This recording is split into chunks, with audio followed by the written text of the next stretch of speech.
This podcast is brought to you by the Association for Coaching, the world's leading international professional body which is advancing coaching in business and society worldwide. I'm your host, Maxine Bell, podcast manager for the AC, and I'm delighted to bring you this introductory series exploring mental health in coaching, aimed at both coaches and supervisors. I will be talking to coaches, supervisors and experts in this field to inspire and inform you towards better supporting your clients, as well as taking care of your own mental health and well-being. You will gain invaluable insights and practical tips, both for your professional and personal development to help you coach better, building resilience and understanding in a stressful world. We will be discussing sensitive topics, so do take care of yourself and ask for help from a friend, colleague or professional if you need it. We will be providing a list of helpful resources and contact numbers on our webpage and in the show notes on the podcast channels, but do check your local area for help. Though informative, this podcast does not replace professional help or training. Welcome to today's podcast episode, where we are talking about suicide and suicide ideation, so please take care of yourself and use our resources as suggested. It is a sensitive, maybe uncomfortable topic for some, but so important to talk about. And I was very fortunate to have two amazing guests, Birch and Andrew Reeves, join me, who are both coaches, supervisors and experts in this field. We look at some statistics and discuss what suicide ideation is. And you will learn some of the signals you might notice in clients who are having suicidal thoughts, what your responsibilities are as a coach or supervisor, what to say and when, as well as other possible actions. So let's welcome, firstly, Birch, who is an executive coach, therapist and supervisor. She delivers an online EMCC, ESQA, ICF approved diploma in coaching supervision. Graduate programs include Advanced Certificate in Group Supervision and an Advanced Diploma in Supervision. Jo is also a course consultant and external verifier for other EMCC accredited supervision programs. Jo has been providing professional supervision to coaches, counsellors and psychotherapists, NHS managers, consultants and specialist practitioners for over 25 years, and she has also edited 2 books on coaching supervision. Andrew Reeves is a Professor of Counselling Professions and Mental Health at the University of Chester, a BACP Senior Accredited Counsellor and Psychotherapist, an EMCC Senior Accredited Coach and Coach Supervisor, and a Registered Social Worker. He has worked in a full range of settings, including mental health crisis services, schools, universities and private practice, as well as writing and researching about suicide for over 25 years. He has published extensively, including many book chapters, articles and 7 books. Welcome, Andrew and Jo. Hi, Maxine. Hi. Hello. Today we're talking about suicide, the taking of one's own life, and also those who may be considering or have attempted suicide. Is this what we mean by suicide ideation, which is a term that's used mostly in professional circles, I think? Should we go to you first, Andrew? Yeah, so suicide ideation, as you say, Maxine, is used kind of a lot by professionals, but it's becoming more kind of commonly used. I guess it means ideas around suicide, that kind of internalized thinking about suicide. So that can be quite a broad spectrum. It can be something that's quite passing and fleeting. And I kind of wonder if it's worth carrying on with this, and then that thought goes. But it also can be quite intense as well, where the thoughts are really quite strong, and then it starts to move perhaps more into an intention where people start to formulate their thinking and make plans. But ideation is quite a broad term, and probably an experience that's shared by many more people than we imagined. We can have thoughts about our living and dying without necessarily contemplate ending our life. Yeah, thank you. It's a really good point that a lot of us have moments in our life where that might have crossed our mind at difficult times. Is there anything you'd like to add, Jo? Just exactly that, Maxine. That people who consider ending their life are ordinary people. They look like you and me and Andrew.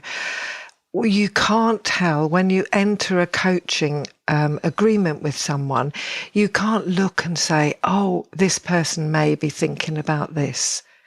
Ordinary people, professional people across the whole spectrum of the people that we live with in our families and friends and work colleagues.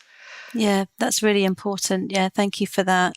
I thought before we carry on, I'd share some statistics from the World Health Organization. When I looked at the statistics, I just want to say that there were quite a few comments by the organisations like mine to say that these statistics aren't probably an accurate figure, that often in certain countries and even our own country, a suicidal death may actually be given a different cause of death by, the powers that be. So these are figures that are probably a lot higher than what we've actually given. The WHO said that more than 700,000 people worldwide die due to suicide every year. For every suicide, there are many more people who attempt suicide. A prior suicide attempt is an important risk factor for suicide in the general population. Suicide is the fourth leading cause of death among 15 to 29-year-olds. And 77% of global suicides occur in low and middle-income countries. And in any country and across the world, actually, the number of men committing suicide is far higher than for women. So it seems to me from these statistics that it's inevitable that at some point a coach may be confronted with someone who is indicating suicidal thoughts or even commits suicide either as a coachee or it may have impacted them personally. So I know that, Andrew, for you, this was part of your journey, wasn't it? Your experience as a therapist. I wondered if you could share a little bit of your story. Yeah, for sure. I mean, I hadn't anticipated that my career would be so immersed in talking about, thinking about, writing, researching suicide. Two very quick stories. When I first trained as a social worker, I went to see somebody who had a physical health problem, a young man in his late 20s, and I was there to do an assessment of his needs, and we talked for quite a long time, and he told me in that conversation that his intention was to end his life whilst he still had the kind of physical capability to do so, because the disease he had was restricting him. And that was my first experience beyond my training as a Samaritan's, where of course that was much more present. That was my first experience as a social worker of somebody indicating to me of their intention to die through suicide. And to cut what was quite a long and complex story short, that we continued to support him. We didn't escalate him to mental health services because we saw his struggle was an existential struggle, not a struggle around kind of mental health, if you like, even though of course it was around his mental health too. And he had lots of support, and he worked with us, and he did eventually die through suicide. I think, and that was incredibly sad, but I kind of made my sense of that as best as I could. I think the thing that propelled me into this was as a therapist, as a new therapist, many, many years ago now, nearly kind of 32 years ago, where I was working with a woman who had been coming to see me for therapy in mental health services. I was working as a mental health social worker in crisis services, and I was seeing her probably for about 6 months. And she was improving. Her mood was lifting. She was getting stronger. She had managed to get out of an abusive relationship. And she came to a session and was really upbeat, was planning kind of meetings for the following week to get in to do some voluntary work. And I remember it vividly, she got up and she shook my hand and she says, "I feel really good, Andrew. I feel really good." And we arranged to meet the following week, and she left the building, got the bus home, and presumably fairly soon after getting home, ended her life through suicide with a large overdose, which clearly she had prepared and had stockpiled prescribed medication to do so. And that was the first suicide. They were both incredibly difficult in different ways, but certainly that second suicide, somebody I've called Isabel, that's not her real name, by the way, but I've called Isabel in some of my writing. That was profoundly traumatizing for me, and I mean capital T traumatizing, not upsetting. I mean, it was really devastating at the time, and I had to step out of practice, and I went in search for sense making, I suppose, and I had really good supervision, I had really good support from my colleagues, but then I went into kind of researching this and trying to find some stuff, because what I realized then for therapists, very little was written about how we work as therapists with people who are suicidal. And then now, I think that's the same in coaching. I think very little is written for coaches about, how do you work with, support, engage with a coachee who either is impacted by suicide, perhaps in their network or in their organization, or is indeed feeling suicidal themselves. Here I am 35 years later, still doing podcasts about it. I'm no longer traumatized I feel very comfortable and okay in talking about this. And actually, in terms of my work, I think it's enabled me to hold the uncertainty much more confidently, because we can't predict the future. And I think having been there, somehow I also feel a bit more grounded with it. But trauma is definitely a word that I would have associated to my experiences at the time. Yeah, I can relate to that in my professional experience as well. But I think it's wonderful that you've turned your pain into purpose. And this is also why we're here, because we realise there isn't a lot of information for coaches out there. And I think it's sort of part of your mission, Jo, isn't it, as a supervisor, to be able to support coaches. So I wondered if you'd like to add anything from your experience, as a supervisor or with coaching on this topic. I guess what's coming to me in this moment, Maxine, is if you, as a coach or a supervisor, happen to be the person that somebody tries to tell, I'll say that loosely because I don't believe that somebody will necessarily say the words very clearly, but I'll come back to that. If you happen to be that person, then what I would hope for coaches and coaching supervisors is that you're ready to respond. And that's what I think, for me, this podcast is about: how to prepare coaches and supervisors to be ready to respond. And that what might come is not, oh, I'm thinking of ending my life today, but something much more subtle like, oh, if I wasn't clinging on by my fingernails, but I'm okay now, it's okay. Or it's just as well as I don't go any lower than this. So just these tiny things that are often covered up by a laugh, some laughter or some moving forward. So let's move on to the actions. How do we prepare ourselves as coaches and supervisors to respond? Yeah, exactly. I think in my experiences, I've had various different things. And I think the people that get very intentional about actually taking this action are the ones that do some of the best cover-up jobs, as your client did, Andrew, really made out everything was fine. And then there's other circumstances, aren't there, where people are inadvertently asking for help, or indirectly asking for help sometimes, when they might casually say something that suggests they might be thinking of ending their life. So I think that's where the suicide ideation does come into it. There is such a range, but often the people that are really serious are the ones that are hardest to even detect. I think that's why what you've said, Andrew, is very important as well, about we cannot predict, we cannot feel totally responsible for somebody in that situation, but we can, as Jo said, learn about what can we say, how can we respond.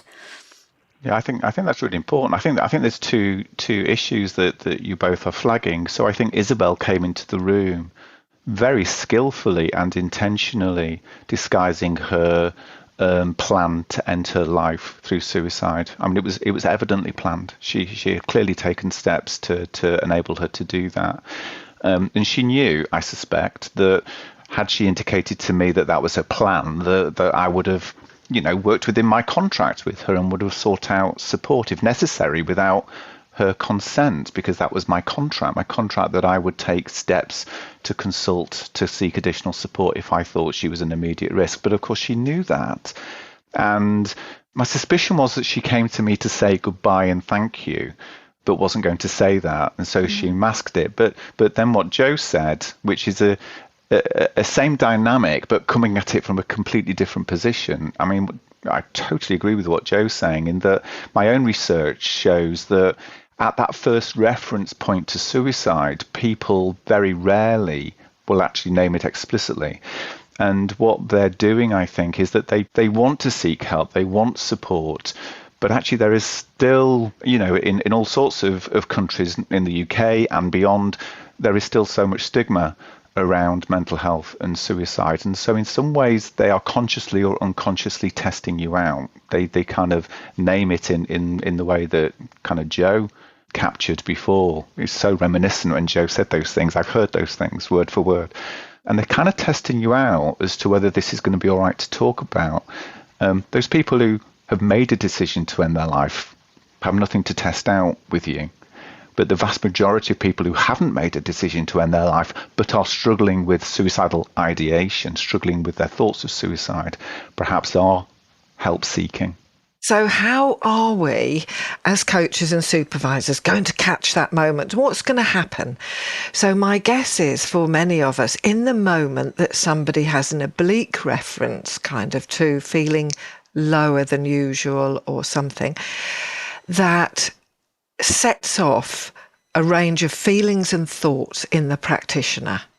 The coach or the supervisor starts to think, oh, what was that?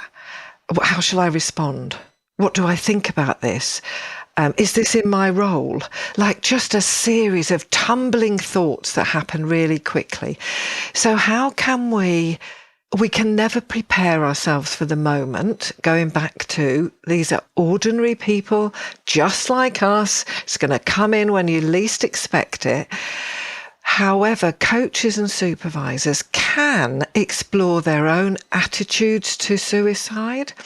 Their beliefs may include faith, religious beliefs, societal norms around them, their feelings, their own personal history, friends and family that have been affected. So the more work that a coach or supervisor can do beforehand, that when that moment arrives, they can have a chance of breathing and just saying, tell me more about that. That's all we need to get to in amongst all those thoughts and feelings that happen at the moment. Tell me more about that. Can I add one thing in there? Do. Just one. Yeah. So I totally agree with everything Joe said, and I would just insert one thing before all of that, because I think that there's a particular challenge for coaches that is more of a challenge than for therapists, or indeed for me as previously also as a social worker. And that's because as a therapist, people are coming to me often and typically at a point of distress and a point of difficulty and an emotional turmoil, perhaps in a state of trauma. And so I'm kind of intellectually, relationally already orientated to the possibility that might emerge in the work. As a coach, of course, those things might still be there, but people are much more likely to approach me because of some change they're wanting to make, or of some aspect of their work they're wanting to address, or maybe they're working in an organization and they're wanting to look at team dynamic or organizational dynamic. So if you like, and this is a huge simplification, if therapy is the looking back into distress and the coaching is looking forward into change, I think as coaches we can inadvertently be less orientated to imagine that suicide might come into our work. And I think the points that Joe then made about the things that we need to do before the coachee ever walks into the room or logs online is really critical. We need to have the conversation, which we're doing now, that actually suicide risk and potential is a very real issue for coaching and coaches, and then we need to engage at that intrapersonal level around, well, what does this feel like and what does this mean to me? All the things that Joe talked about. And Maxine, you said earlier I might not need to say anything. I think this could be the case, because in that, Andrew, you mentioned something around contract. And so coaches might think, but is it in my contract that I work with mental health issues? And my answer to that would be, well, yes and no. It's in your contract to serve the person as a coach or as a supervisor, and this may be present and we can't predict what's going to come in the room. However, to work with somebody in the moment, you don't need to step out of contract. And in actual fact, it's really important that you hold the contract for the work. And so that you can say, tell me more about this. And I'm aware our contract is coaching. And so this is what we'll do. Andrew and I probably talk about how we can support people to make immediate plans, but not to be stepping out of contract and think that you suddenly have to be more than you are skilled or competent to be. So staying in contract, working within skills and competencies, and knowing what to say in the moment. Yeah, I think that's a really important point to raise as well, that each of us that come as coaches have different experiences. By the time I got to become a coach, I'd done 30 years of working with people. So these kind of topics, and I'd worked in social care and I'd worked in the NHS. So these kind of topics for me weren't such a big deal as other coaches that I met who had never come across this kind of thing. And I think in that regard, you need to have a bit of compassion and patience with yourself, but also you do have the ability, as you've said, Jo, to go and find out and take it to supervision, get some advice, get some help. Don't avoid the topic, I think we're saying, isn't it, really? Yeah, know your own process around it so that, you can, in supervision, we talk about the seven-eyed model and we talk about I6 a lot, what's happening inside the supervisor. You can name that. Oh, when you said this, I felt really scared and I want to open this up and I'm not sure what I'm going to say. So all of that can be true in the moment. So it's, for me, being a supervisor, the work is working on I6, working on what's happening inside me at any moment. And picking up on the working within your contract, because that's just so critically important, and that will be important for me as a therapist, as a social worker, in any context. We have our agreement about what we're there to do and how that's held. That's really important. What's also really important, however, is that we have been able to negotiate a contract that enables to hold us in that. And so, what are our limitations about what we can offer? What are the limitations of confidentiality can we offer? What are the points at which? So, say if I had my therapist hat on, I would naturally be contracting around if I was concerned about immediate risk of harm.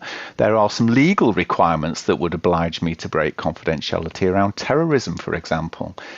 Well, I do exactly the same as a coach. My coaching contract, other than the fact that it's for coaching rather than for therapy, is exactly the same. So I take personal information and I take people's information for their general practitioner, and I explain why I'm doing that and why I would do that. And my safeguarding aspect of the contract, for want of a better way of putting it, is exactly the same as it would be if I were a therapist, because we might not be explicitly working with mental health, but people are mental health as much as they are their physical health. We all have our mental functioning and processing, our emotional functioning and processing, and really good coaching, whether that be therapeutic in coaching or executive coaching or life coaching or whatever coaching we're going to describe ourselves as. We are working with intellectual, behavioral and emotional functioning. And if that ain't mental health, I'm not quite sure what is. Exactly. Even someone coming to achieve a goal, if you're coming for support in achieving a goal, we're still working with process, the internal process of a human being.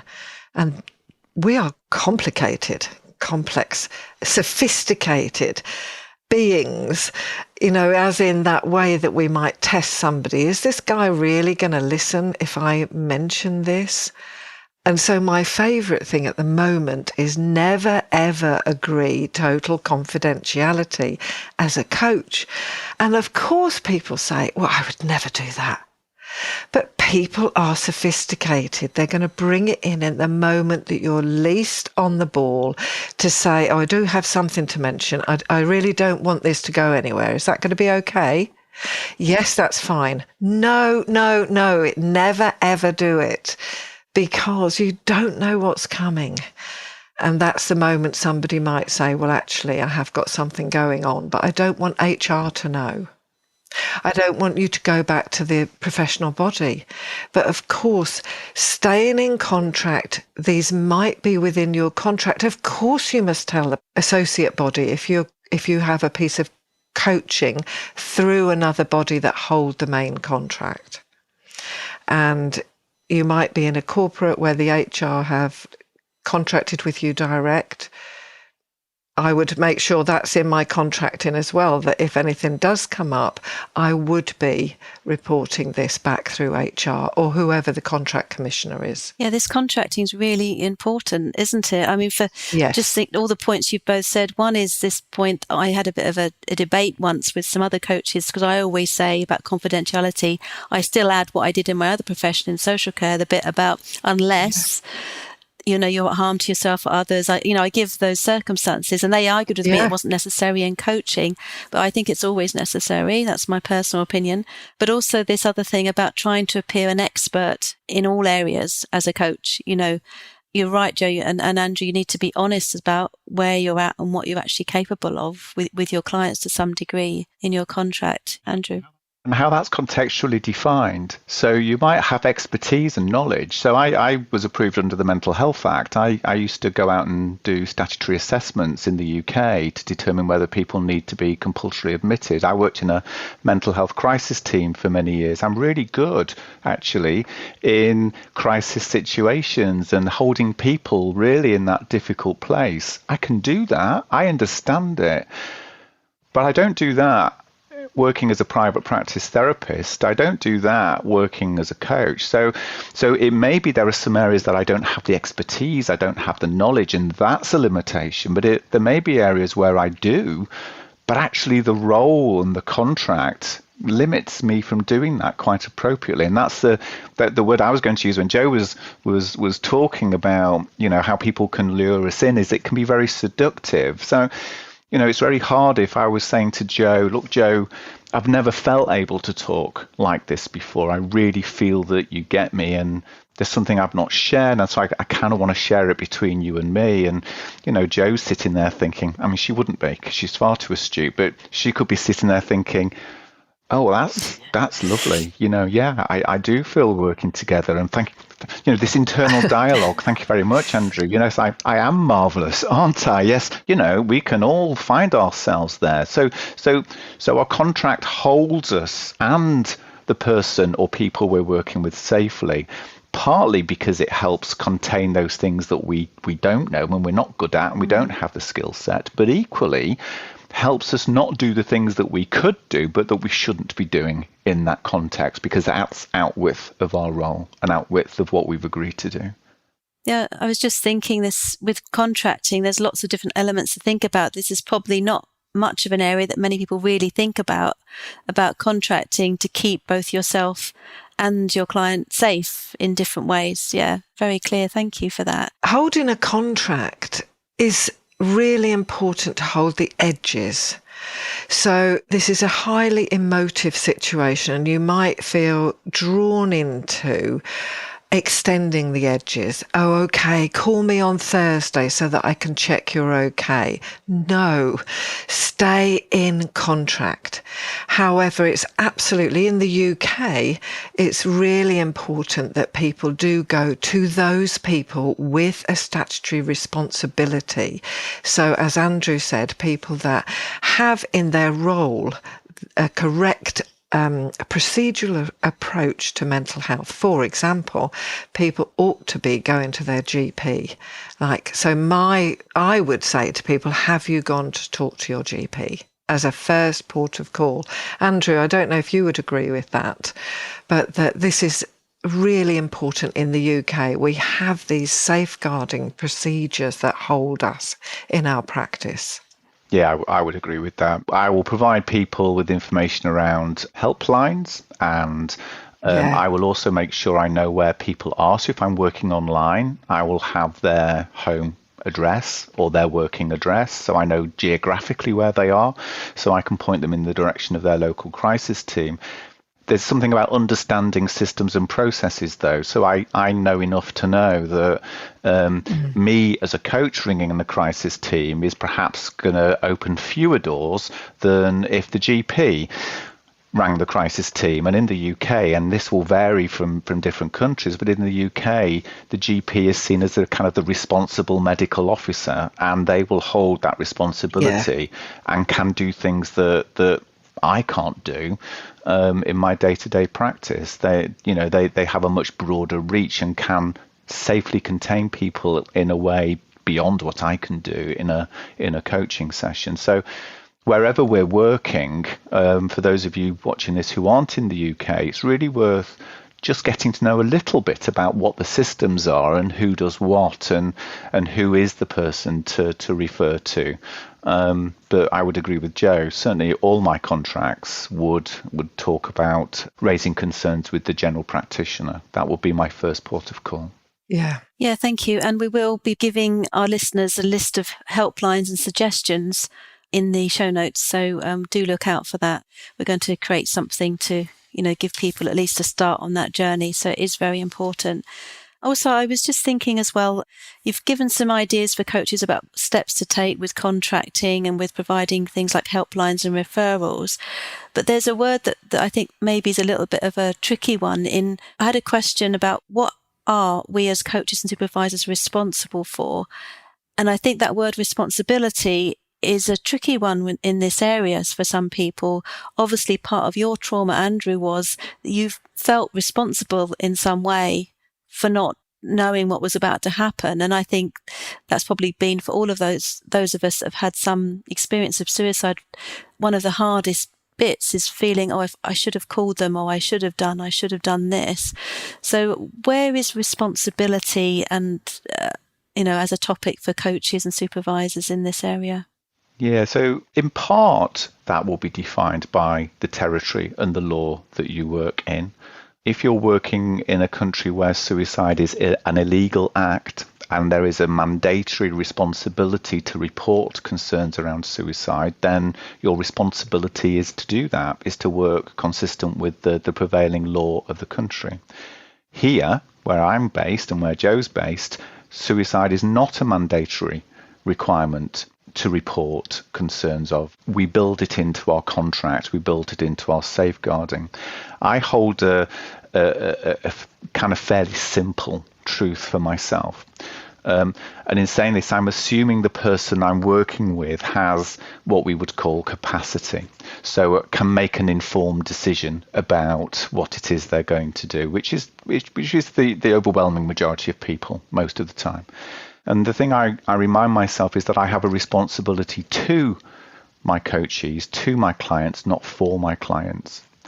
And that's an important distinction. So my responsibility too is that I'm professional, that I'm trained, that I work within my competency, that there's a clear contract in place, that I work to that contract. I don't disregard it down the line because it suits me to do so. If I believe somebody is struggling with thoughts of suicide, that I take the responsibility to have the dialogue and to ask questions and to open the doors for the dialogue and indeed to refer on if need be. But I don't have a responsibility for, because what I can't do is control what that person actually does. And if I could predict the future so accurately that I knew what they were going to do, I would do the national lottery and I would win a lot of money and this would cease to be a concern. The reality is we human beings are notoriously unpredictable. And so I don't know what you, Maxine, and you, Joe, are going to do at the end of this recording. You might go make a cup of tea, you might go for a walk. I have no idea. I can't predict what you're going to do. I don't have a responsibility for you, but I have a responsibility to you in this moment to participate in this discussion in the way that we've agreed to do so. If somebody doesn't have capacity, as in somebody is so distressed or so immediately vulnerable, then I think our responsibility is to seek emergency services, seek emergency help through the practitioner, or indeed in the UK, if somebody I believe is going to walk out the room or log off and act on their thoughts, then I might need to call the police as an absolute final safeguarding process, because the police have the statutory powers to intervene. But short of that, which is most of what we're talking about, my view is we have a responsibility to and not for. I might feel responsible. I felt terribly responsible for Isabel's death, even though I wasn't. I had no idea what she was going to do. But we come into this profession because we want to help people make positive change and move to a stronger, more grounded, better position. So anything that falls short of that is going to be difficult. And we work in human relationships. And Isabel was a client, but she was a human being, and I had formed a human relationship with her through the process of the work we were doing. I can't protect myself from the grief and the anger and the loss that hit me hard following following Isabel's death, or indeed the other person I talked about. But that's different. What we feel is different to the reality of the situation often.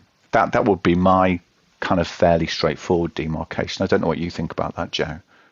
Oh, pretty much identical, like responsible for my own self-awareness around mental health and suicide.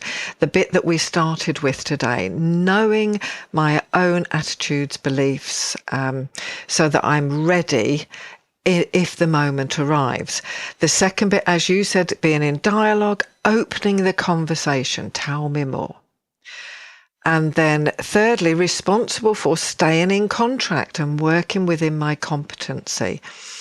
But if we don't open a dialogue, we don't know if this is the moment where I'm going to ring 999. And that is a possibility. That is a definite possibility, but we need to open the conversation. And yet it might just be that somebody says, no, it just is a thought that comes past. But we need to be able to open that conversation. But beyond that, I think there are things that you and I might talk about now is, what's some practical things we can do with people, but it's not a responsibility out with the contract. But one other thing I think we are responsible for is having our own supervision.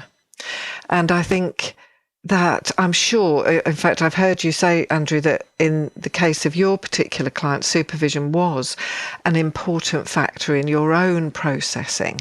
And I think that supervision helps us not only in the moment, but also just going over all of this awareness and increasing our general openness to the full spectrum of humanity that comes into our contracts when we work with people.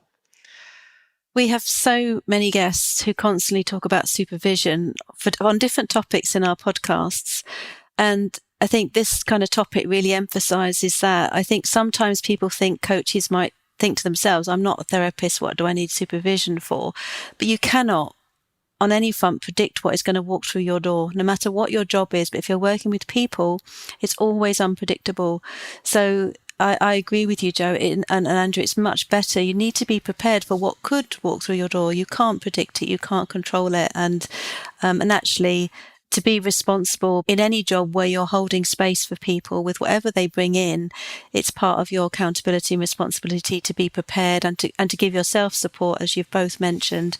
And as you've said, that it's also for that awareness. Because, Jo, when we first had our conversation before this is quite an emotional topic for me, for personal reasons, and it's also touched your life. Mm-hmm. And so I have to be very aware of that with what I bring in the room, and make sure I'm serving my client best and I'm owning what I need to. And having someone to talk that through with is really key in that process to keep yourself at your most professional and able level, isn't it, really? So I'm really glad that you emphasised that. Personally, I'd be surprised if there were many listeners who are not, in some way, have not been affected by suicide or severe mental health issues. In my own tiny sphere of life, people in my family, my friendship group, a coaching client, people in professional circles. So this is just me. I'm just one person, a fairly ordinary, everyday person. So I think if you just think for a moment, if you're listening, about the people you do know, look at the high-profile people. I was so surprised about the impact of Caroline Flack a couple of years ago on me, that this young woman, of course, there's so many other people that are in the news that stop me for a moment in my tracks, and I think, gosh, what was that about? I'm not in that place. If only I could have helped you, I would have. But that is also a normal response to somebody ending their life, that we look back over things and think, oh, but why didn't I just say that? Or why didn't I just notice them on Monday morning at the coffee shop? Or why didn't they tell me? And how didn't I know? It's a cascade of feelings and thoughts. Absolutely. There's a couple of things I would add to the supervision thing. I agree with everything that you're both saying. If you've still not been convinced, here's two more reasons why supervision is critical. One, if you sadly ever find yourself in a situation where you have experienced the death of somebody you're working with as a coach, supervision is a really critical audit trail of your practice. And you'll need to create, if you find yourself perhaps going to a coroner's hearing, so in the UK that would be a process that looked at creating an understanding of what led to the person's death, a narrative, if you like, of the person's death. Part of that for me as a coach would be the discussions I'd had with my supervisor, not to apportion responsibility, but rather to be able to articulate my thinking and my rationale for what I did do and what I didn't do in response to that client, what I saw and what I didn't see, what I couldn't have seen perhaps. So that professional audit trail, if you like, is really important.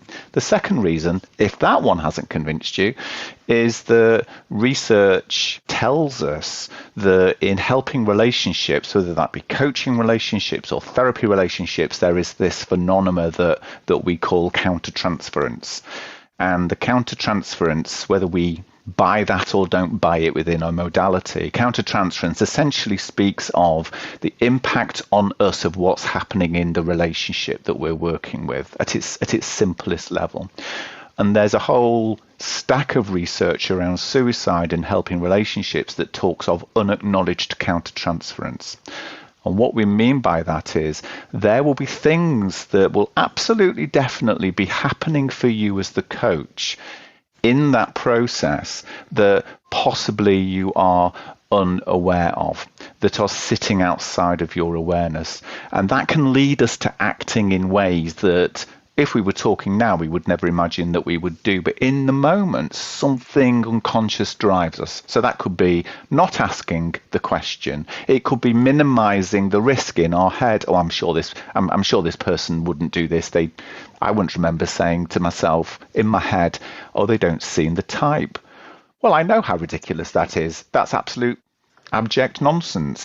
But the unacknowledged countertransference is incredibly powerful and will be present in the helping relationship. Supervision takes it from the unacknowledged to become acknowledged. It takes it from the unknown to become the known, where we can really safely explore our absolute worst fears and anxieties about this, which then equips us to go back into the relationship in a much more grounded, known, open, confident, non-defensive way. I would argue that it's impossible for us to deal with unacknowledged countertransference through our own reflective processes. Our own reflection is important, but we actually need that supervisor, that somebody with external vision of what we're doing to help unpack that for us. And if we don't unpack that, we are shifting ourselves into potentially dangerous or unethical territory. I think I would just really want to emphasize that the nature of countertransference is it's unconscious or non-conscious. Therefore, we can't know it without going to get some support. And thinking about you saying about not asking the question, Andrew, I want to go back to us as complex human beings, that the countertransference, I can want to tell you, Andrew, something, and yet part of what's also going on for me is I might say, don't ask me, don't ask me, don't ask me, might also be very powerful within me. I want to tell you, but don't ask me. And that is the countertransference, isn't it? When the coach picks up the don't ask me beyond the words and think, oh, I can't ask. This is terrifying for this person. Well, yes, it is. And that is that non-conscious, like strange, energetic conversation that's beyond the words between people. Can I also link what you're saying, because you're talking about not asking the question, and earlier you mentioned about the dialogue. Now, I did training with Samaritans, which was really good, I must say, and if anyone's interested, I recommend it. But can we talk a little bit more specifically to help coaches with dialogue? So one of the things you suggested was, tell me more about that. Now, I'm quite happy to ask more directly, are you thinking of ending your life? Are there any other phrases or terms that you both would suggest or could advise coaches to use potentially in that situation? I'll just jump in just to say that tell me more is we're just buying time. We're just getting in to the conversation. So I'm sure we'll both elaborate. But Andrew, I saw you take a breath as well. Yeah. So I was gonna say I trained as Samaritans when I was 19 and worked as a Samaritans volunteer for about 4 or 5 years. And I have to say, of all the training I've done, and I've done a lot, it's cost me a fortune. Samaritans was free, and it was the best training I've ever had, because what it did for me was completely debunk and demystify the asking of the question. And so I agree with what Joe's saying about, giving yourself pace and time in the moment to kind of breathe into it yourself and ask the question. But if there's one single takeaway message from this podcast, if there's one single thing a coach can most helpfully do, is, if in doubt, ask the question. Don't ask it in euphemism. Don't ask it hinting at it. Don't allude to it. I wonder if you're feeling maybe a little bit unsafe at the moment, Joe. The biggest myth around working with suicide, if I had £1 for every time I've heard this, I would be very wealthy, is if we ask the question, we run the risk of putting the thought into someone's mind. There's no evidence for that at all, and there's no evidence that increases the risk. So calmly, clearly, explicitly, in a language that would make sense with the client. So if I'm working with a younger person, and I would apply this to children and young people too, because sadly children and young people end their life through suicide. That sounds really hard for you. I wonder, when you say that, if you're telling me that you're thinking of ending your life, or if you're thinking of killing yourself. I don't use the phrase committing suicide, because in the UK at least, committing is a kind of leftover for when suicide was illegal and it was decriminalised in the 1960s in the UK. And sometimes clients, I think, can hear, well, because they're so sensitive to the stigma of suicide, they can hear what they fear is a moral judgment being made about committing suicide. So the only thing I wouldn't say is committing suicide with a client. I'm not the thought police here, by the way. I'm not saying we should never use those phrases. I'm just saying with a client I wouldn't use that phrase, but I would talk about, I wonder if when you say that you're talking about ending your life, or you're thinking of killing yourself. And I've been at this 35 years, and I've never had a client be so thrown by the question that it's fractured the relationship. It has always supported the relationship. And you'll get one of 3 answers. You'll get no, because they're not. Oh, I wouldn't do that. No, I've never thought of that. You'll get yes, because that's where they're at and they will talk to you then about it. Or you'll get a no, because it's a yes, but they're not quite ready to talk to you about it, but you've communicated to them that this is all right to talk about. And if I ask the question and somebody says to me, oh, no, that's not what I would thought, that's not what I meant, I would say, oh, I hear that, and I'm really pleased I asked you the question, because I'd want you to know that it's always all right to talk about that here. So if that ever comes for you, then it will be all right to come back. And I might ask you the question again in the future. And if the answer's still no, great. But if the answer changes, I'd want us to be able to talk about that. I think, Andrew, when I hear you, I think, well, there might be coaches out there that think I could never formulate words like that in that moment. And I think going back to this sense of I6, to be able to name what's going on is okay. It's okay to be another human being, to say, I want to ask you a question, and I think I might fumble a bit with it, but here goes. Are you thinking of ending your life? Some narrative about it's okay to be a human being. And the person may well say, no, really, I've never thought about it. And, to be able to say, well, I'm still glad I asked you, because I wouldn't have wanted to miss something like that, or I wouldn't have wanted to not open this. You just randomly joke. Just to link something, we were talking about supervision before. Supervision is a great place to talk about some of these things. I meant to say at the time, if you have yet to come across the possibility of suicide in your coaching and you haven't talked to your supervisor about it, now's a great time to do it. It's always better to talk about it now, about what you expect of each other and how you both want to work. And I've been supervising for a long time, and I've had the discussion with many supervisors over the years about, well, what would you actually say? And I was training some therapists a few months ago, and we do a big group role play where I'm the client. And the person who was the therapist asked me the question, and they wrote to me actually several weeks later and say that was the most important thing I did, because I'd never actually said it out loud before. And then I was in a session with somebody. This was a therapy session, but then I was in a session with somebody and I thought it was there, and I asked the question, and I could only have done it because I'd said it out loud. So I would say, I think Joe's right. We can imagine that it would be the most awful, difficult thing to say. Own some of that in the work, but don't even wait for that. Go to your supervisor and say, I think this would be a scary thing to say. How do you do it? Yeah. Or can we practice and maybe do a bit of an informal role play? You might feel a bit daft asking the question, but it might be the most useful thing you do in supporting your practice.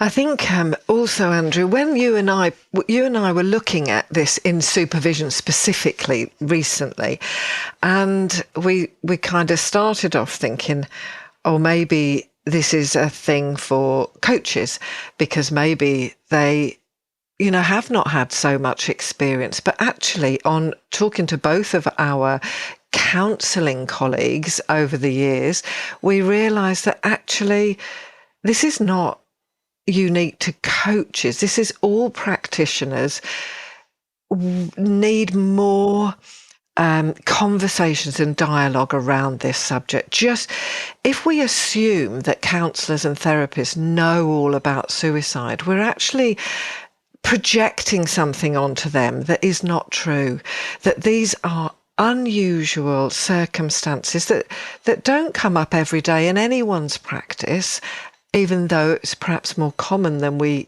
originally think, but that to have those conversations with our supervisors, whether we're coaches, social workers, nurses in psychiatry, or in fact on general wards or A&E, other practitioners who have the opportunity to explore things around mental health and suicide within supervision.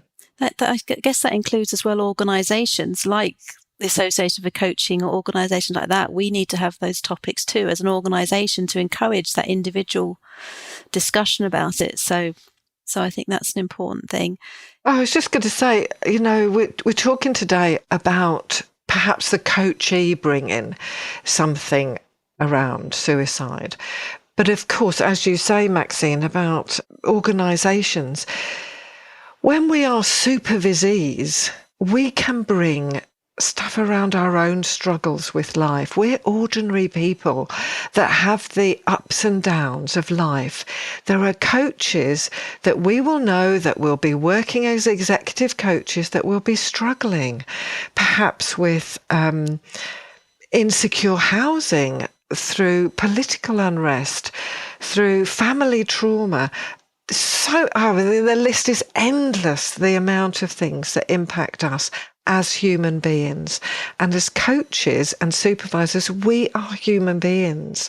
And there could be a time that we're going to supervision saying, I really am rock bottom at the moment. I think that's really important, Joe. There's been a case fairly recently in the UK of a head teacher ending her life through suicide because of the pressure she was experiencing following an inspection. And it made me reflect on that for teachers, and I know teaching well. I supervise in schools. I was a school governor for donkey's years, so I kind of have an insider view. There's no routine supervision for teachers, and you just kind of think, that's an incredibly stressful job in much the same way as nursing or psychology or psychiatry. But focusing on teachers, you kind of think, if that person had had an opportunity to really go and own their struggle and talk about how the impact of what was happening was being experienced by her, I kind of like to think that might have led to a different outcome. I don't know. Obviously, it's a complex situation. I know little. But at a general sense, we can't do this on our own. For all the will in the world and all the training and all the experience, none of us can do this on our own. We need the support of others to enable us to do this, because we know research tells us that working with suicide risk can be profoundly traumatic for the helper, whoever they are. So, yeah, really important point, Joe. And a useful community in which to highlight that although the impact of the inspection came out through the head, people within that school community will have been holding the stress and impact as well. And then they're holding their thoughts and feelings about what happened.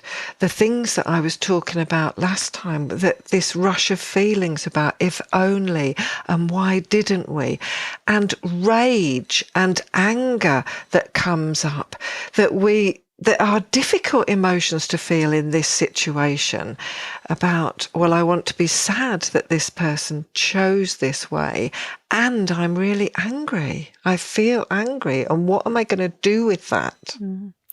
I think you've said such great tips for coaches today. You've talked about contracting and supervision and that dialogue and when to refer and all those points. There's just one area I just want to touch on before we finish. Now, if we do support a client with this, who's having these thoughts, and we get into that dialogue and we think they're at risk, we want to help them, and we may have to reach out, whether it's to the police or the GP or someone, because they think they're at risk themselves. The results of that can be very varied, can't they, from the people that are considering suicide. It can range from anger and rage that you've interfered, through to being appreciative. So I just wanted to talk about that difficulty, and it's another area for supervision again, obviously, but there is such a range of response when you do assist someone or prevent them from ending their life. So I just wondered if you had any thoughts or advice on that. Yeah, so I've referred many people on over the years in helping relationships, and my experience has been, if I've been able to be really honest and transparent with them about what my concern is and why I'm doing it, and also do my best to alleviate their anxieties about what might happen, for the many thousands of individual hours that I've been involved in over the years, there have been times when I've had to go against someone's known wishes and they've been angry about that. But actually, for the most part, if people understand what's happening, they're much more likely to work with you, even though they may be frightened. There is a myth that by me picking up the phone to a GP, for example, that suddenly an ambulance is going to arrive outside the building or outside their home and whisk them away to some awful psychiatric hospital that they're going to be trapped in for years. It doesn't happen. It just doesn't happen. But these are the fears, and I think that the anger, the response, that is quite a fraught response at those times, often comes from a place of fear for the client. And I think we have a duty to be at least sufficiently informed about what might happen, and so we can talk people through the process. The reality is, of course, that certainly in the UK, mental health services are so busy that it might be very little happens. That doesn't mean to say that we still shouldn't act. I think for me, ultimately, though, whatever the response is and whatever the feelings have been, if the person can be held still in the helping relationship, so even if they're referred to the GP, that doesn't mean to say I wash my hands of them, then I'm still there to work and support with them. Then actually that all becomes part of the process, and we can talk about that. And in a coaching relationship, we can talk about how they have been supported themselves to navigate that crisis. Because In coaching, we might have all sorts of goals to achieve, but very few of us are doing that without some baggage that we carry or without some heavy rucksack on our back. And often the question is, how can we achieve what we want to achieve with the difficulties that we might be experiencing, as opposed to pretending that they don't exist? So for me, it can all feed back into the process. And I don't think, if we can be transparent, it typically or necessarily has to lead to a fracture or breakdown in the working relationship. Yeah, thank you. That honesty and transparency is key. Yeah, Joe, did you want to add anything?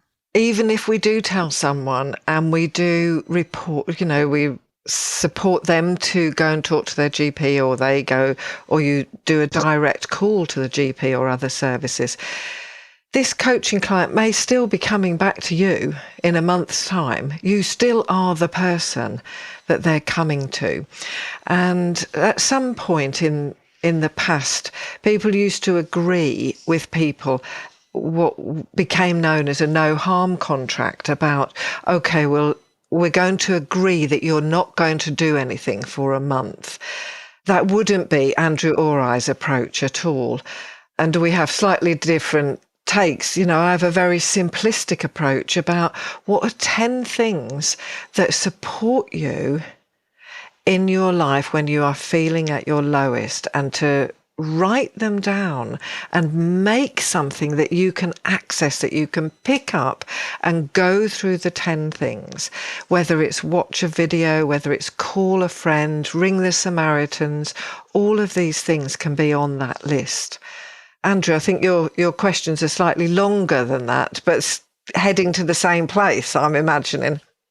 Yeah, it takes me 20 minutes to say my own name, Joe, so they're inevitably going to be longer than that. I won't go into it now because I know we're out of time. I'd be really happy for us to come back and talk about kind of that keep safe planning in coaching, and how do we actually work at a process level in supporting people ultimately to support themselves. But for me, it's about the intention is exactly the same as Joe, even though it's a very slightly different way of doing it, which is about, the bottom line is, I'm not going to keep my clients alive. My task is to equip my clients to keep themselves alive. I can't do that unless I'm going to take them home and put them in the spare room. And even if I do that, that isn't going to safeguard anything or anyone, as well as being unethical. So my task here is to enable the client to understand enough about themselves and their own risk to be able to navigate that safely for themselves. And I think Joe and I certainly could talk for another hour on how we could do that. And I'm sure you don't want to talk us for another hour now. It's definitely something for us to think about follow-up. We will be doing some follow-up mental health webinars and things, so maybe it'll come then. I'm not sure, but we are going to be continuing this topic because it is such a big topic, mental health as a whole. So just quickly, we've mentioned the idea of Samaritan's training. Is there any other sort of training that you would suggest that coaches might want to follow up on or look into? Yeah, there's some good ones. Assist has been around for a long time, has got a good reputation, and you probably all heard of mental health first aid training, often embedded in workplaces. They also do a suicide training as well, mental health kind of suicide prevention training. All of these trainings, I do my own training, but I'm not saying those services today because I wouldn't have the capacity to deal with it anyway. But all of our trainings are ultimately fundamentally rooted in how to have the dialogue, because in the UK, the practice advice that's come out from the National Institute for Clinical and Healthcare Excellence has been to not use risk assessment tools, because risk assessment tools don't work and they don't assess risk, so don't use them. Certainly, if you're compelled to use them by your organisation, use them, but don't trust them to do what they say they're going to do, because they're not going to assess risk. So all the good quality training is around, how do I have a dialogue with this person that is honest, transparent, respectful, that helps my understanding of their risk increase, but more importantly, helps their understanding of their risk increase to formulate a plan of self-care. We've got to wrap up now, unfortunately. A fantastic conversation. Thank you both. There's some great tips in there. Just before you give your final thoughts, where can people contact you if they'd like to find out more? Just by email, joe@joebirch.co.uk. You just drop us a line, or on LinkedIn. Both Andrew and I are on LinkedIn, so do be friends with us. Likewise, info@andrew-reeves.net or andrew-reeves.net, which is my website, and there's a contact form. But I'm also on LinkedIn too. So by all means, feedback, thoughts, always welcome. If there's stuff we've missed or you disagree with, always up for learning from other people's perspectives. Oh, yeah, it's really important to say that, Andrew, isn't it? We're not sitting here as the people who know. We're just drawing on a few decades each of working with people in mental health services and around suicide. And we're offering our thoughts, which happen to be pretty aligned with each other. And so if it creates a conversation, if you have a conversation in your coaching group with your supervisor, a group of peers, then our job is done, to start your own awareness increasing around this topic. You don't have to agree with us. Thank you.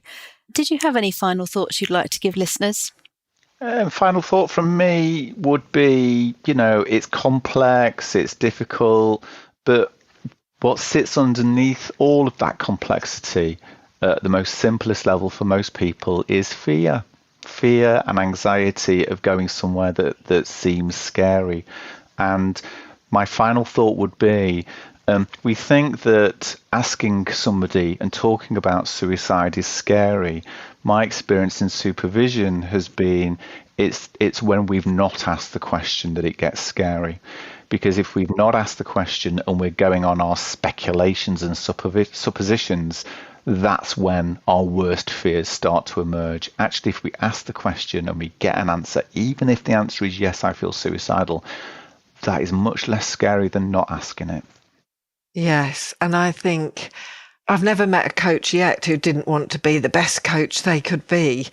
And we're in service of the people who come. For that moment, if somebody wants to raise this topic, to be equipped enough to be able to open that dialogue, even if you fumble about and the words don't come out right, that is something. And it may not be a coaching client. It may be a colleague. It may be somebody that you're working alongside in any other sort of professional circle. And if you can be there to open that dialogue, then good for you. You might be the only person who can. Thank you both so much. So be brave, be honest, get support, and know where to get support for your clients if they need it. That's wonderful. Thank you so much. That was a fantastic conversation. I'm sure it's going to help many people. So thank you very much. Thanks, Maxine. I enjoyed it. Thank you. Thank you. Thank you for listening to another podcast by the Association for Coaching.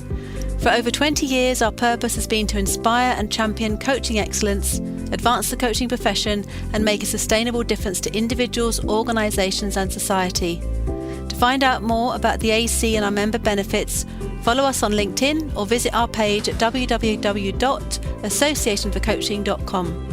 Explore our new digital learning hub and enjoy our extensive library of on-demand webinars, signature programs, member benefits, interviews, podcasts, and a portfolio of live events featuring thought leadership, tools, models, and the latest industry trends to help you develop and increase your coaching expertise.